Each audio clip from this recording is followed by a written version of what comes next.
Hey guys, it's Ted Bogert. Welcome back to the TED Show. I am really excited to have Christian de la Huerta. I don't even know if I did that right, but I hope I did, Christian, on the show with us today. We're going to talk about how you can release your power. Reclaim your power and release the hero in you, and of course, so much more. I'm excited. I love this topic. Welcome, Christian. How you doing today? I'm doing great, Ted. Thank you. Thanks for having me on the show, and you did great with the name. Thank you. Oh, good. See, I was trying. I'm not really good with the R's, but I'm working on it. All right. So the audience loves, and also I want to comment, you have great background. I love it when guests come on and it's all centered and it looks good. You've got a mic. I mean, it's perfect. So the audience always loves origin story. They want to know about you. So that they can you know how this works. They want to get to know you so that when you're going to talk about reclaiming and restoring, they go, oh my God, he's such a cool dude. So let's start there. Well, I'll tell this part of it.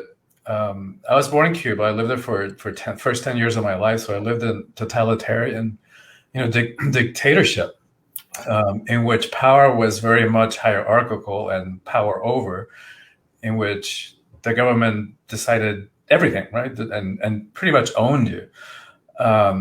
We came to the States when I was 10 years old, painfully shy. I was okay one-on-one as a teenager, but if you added a third human, like I clammed up. To the degree, like listen to this, because it's kind of a sad story. I was a good student in high school. I had a 4.0 except for one B my last year. And I didn't do this intentionally then, but looking back on it, I know that I sabotaged my GPA so that I wouldn't have to give the valedictorian speech. There is just no way that I would have been able to stand up in front of a group of hundreds of people in a filled auditorium and speak. There's just no way. Where did so you were always shy? Did you grow up? A lot of shy kids grow up in households that are otherwise boisterous and loud. And so what was the shyness always that way? As far as I can remember, and definitely introverted and large family, 9 kids. Wow. So there were definitely moments of loudness, but I think that also came because my parents were involved in the counter revolution. So they conspired against Castro. So there was this whole kind of implicit message of don't show up too much, right? Kind of hide behind the scenes. And I think even though they didn't tell us that, I think we kind of took that on. Wow. Fascinating. Yeah. I love that. I thank you, because I think a lot of people never stop to think why they are a certain way or in a situation. And so I love to hear the comment there. Yeah. And how did it go when you got here? Well, it's like I think in some ways I mastered being different. Like when we first came to the U.S., we lived in a small town in Georgia, Milledgeville, because it was one of the few places where Cuban psychiatrists could practice while they were getting licensed here. And I didn't speak a word of English, so it really stuck out. And then finally, after 3 years, when I spoke English, I had learned the language, and then we moved back to Miami, where I went to a predominantly Cuban American high school, in which I stuck out like a sore thumb again because I had a Southern accent. Oh. So but what's interesting about all this is that I was able to transmute all this sense of differentness. And my adolescence was one long depression because I just didn't fit in. And I was struggling with other, deeper parts of who I was. And these days, like no matter what happens in my life, whether a relationship works out or it doesn't, a project succeeds or it fails, like I never question. I no longer question my self-worth. Like that's unshakable. And I'm a public speaker. I speak all over the world. I'm a TEDx speaker, so that I know that these teachings that I write about work. Like we can reclaim our own personal power no matter what happened in our pasts. Well, that's so as a painfully shy person, you being able to transform and become a public speaker and travel. I mean, and you're just a creative, but did you have to switch on the other side of the brain, or was this a learned process that you went through? Well, in terms of the public speaking, I managed to get through college without having to give a speech. Like, Wow. I could raise my hand from the classroom and speak, but I just couldn't be in front of a group, right? So I managed, but then I always had a sense of mission. Like I knew that I was here to make a difference and to help people, and to serve humanity and to make a difference in this world. And so I knew that I had to do something about it. And so I actually signed up for a public speaking course, which I hated, detested it, because I bet you did. for 14 weeks, Ted, I had to get up three times in a night on Thursday nights and give 3 2-minute speeches. Come Monday, I was already losing sleep. Like what am I going to talk about, and like just getting nervous about it. But what happened? After like 7-8 weeks of doing that, it stopped being such a big deal. So for people who have allowed themselves to be held back by fear in whatever form, that's how we break out of fear, right? It takes little steps, tiny steps. Because imagine this is our comfort zone. This is where we're comfortable now, being with ourselves, being in the world, relating to others. Every time we take that little step, 3 2-minute speech, going on that coffee date, going on that job interview, after a year of taking a little step and another one, now we're established way out here. True. And we're confused about what fearlessness means. We tend to think that fearlessness means we no longer feel fear. And that's not the case. Like what it does mean is that we no longer give our power away to our fear. So we feel fear and we go ahead and we do it anyway. I think that limiting beliefs are what kill a lot of dreams and potential. People miss out on their potential, their gifts to share, to do whatever they really want in their life because of limiting beliefs like I can't do that or I can't do that, like you were talking about. It's interesting to me that the way that you described the fear.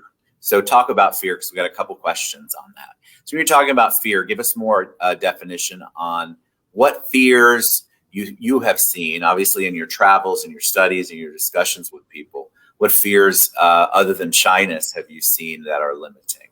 Oh my God. I mean, you're so right about the mindset and how we allow ourselves to be held back by our thoughts and our beliefs and our fears. Like I've been working now with people for over 30 years, and helping them have the relationships that they dream about, the kind of lives that have a sense of meaning and purpose, a sense of personal empowerment. And what keeps us from all those things that we long for is fear, right? And there's so many fears, but there's some basic ones, right? Fear of rejection, fear of conflict. That's one of the reasons that we give our power away, right? Because we've been so conditioned to be afraid of conflict, and we think that power is a bad thing because we've been conditioned to think that power corrupts, and we're afraid that we're going to be corrupted or that we're going to abuse power. But what they forgot to tell us about that is that phrase, power corrupts and absolute power corrupts absolutely, was taken out of context. It was originally speaking about political power specifically, not about the interpersonal power that we're talking about. So when you put all those things together, the fact that we are constantly witnessing abuses of power, and what good-hearted person wants to abuse power? What good-hearted person wants to be corrupted? So combine that with the fear about the emotions and conflict, we stuff ourselves. We stuff our truth. We don't say what we really desire. We don't like outline and delineate our boundaries and what works for us and what doesn't work for us. How many times have we ended up saying yes when inside it was like a hell no? Right. I mean, I think it's interesting too how some people will begin to get outside the comfort zone, and then the first opportunity to kind of grow. Sorry, there's obviously something going on downtown. Their opportunity to grow, they have imposter syndrome, and they feel that that's a different kind of manifestation of the fear. But I love the fact that you overcame all that. It's one thing, I think, Christian, to be someone who wants to overcome minor things, like take little teeny baby steps. You went from not wanting 3 people in the room to speaking in front of thousands. I mean, And I think the message for everyone that I'm getting is that you baby steps do work. Don't get discouraged. One step at a time is fine, but you can reach goals bigger. We used to call them goal reaches or reachable goals. And so you can do it if you actually continue step by step. Yeah, exactly. And what you're pointing to also is that to no longer be willing to sell out on our dreams. Right? It's like the brain is like a computer. So whatever we put into it is what comes out of it. So there is a way that we can step into our power that does not have to be hierarchical, that doesn't have to be abusive, that doesn't have to depend on fear, force, domination, manipulation, so that there is a way that we can express our own personal power in a way that is a match for us, for that is congruent with the goodness of our hearts. And so that we no longer have to sell out. We no longer have to play small. We no longer have to give our power away for that illusion of security, or for that false sense of acceptance, or for those morsels of pseudo love that we give our power away for. So what do you think, somebody who's listening, and of people are saying things like Ellen just said, overcoming fear is the first step. It just takes a lot of steps to get there. So what's something that in your basic, some basics you can give to them? Like what's one way to take that power back? What's a good baby step for them to look at or to try to figure out so they can take that first step? Yeah, and that's a great question. And I outline many in the book. I think one of the primary steps is to understand that there are different kinds of power. Right? So just like we've been talking about. And so, for example, what I call worldly power, we tend to associate with people who have money, people who are famous, people who are part of some hierarchy, whether it's a corporate ladder or some kind of religious organization. But all those things are outside of us. They're external. And because of that, they're here today, they're gone tomorrow. Whereas there's another kind of power, what I call spiritual power, soulful power, that is inside each and every one of us. No one can give it to us, and no one can take it away. We are the only ones who can give it away, for all the wrong reasons that we give it away. So once we begin to understand, that there is that power that is intrinsic to who we are, and then we learn how to express it. So, for example, think about, when worldly power is very arrogant. It always has an agenda. It's kind of blowing itself up to seem bigger than it actually is. Whereas the soulful power is humble.